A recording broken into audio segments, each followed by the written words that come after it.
ভালো করে ঢাল। সঞ্জয় দেখছে কি মাছ এনেছি। আস্তে আস্তে, ওর ধৈর্য কম। এটা খুলবে না, এটা খুললেই কিন্তু খোলা যায়। এই দেখ জ্যান্ত নড়ছে মাছগুলো, এখন নড়ছে কিরকম দেখেছেন? এই হাত পা নড়ছে। ভালো সঞ্জয় মাছটা। মাছ আছে আর মূলো নিয়ে এসছি, মূলো খাবো বলে। ওটা তো লঙ্কা, ওর চারিদিকে চোখ। এটাতে কি আছে? ওটা ঠোঙা দেখেছে না? ও এখন ছাতু খাবে। এই দেখুন মাছগুলো।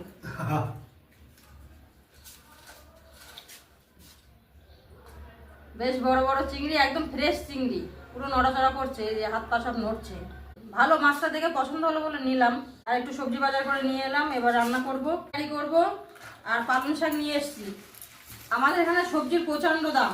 500 পালং শাক নিয়েছে 20 টাকা, আর দুটো মূলো নিলাম, তা দুটো মূলোর দাম পড়ে গেছে 25 টাকা। ভীষণ দাম। এই শীতকালে একটু সবজির দাম কমে, কিন্তু এবার দেখছি দাম কমেনি, খুব দাম।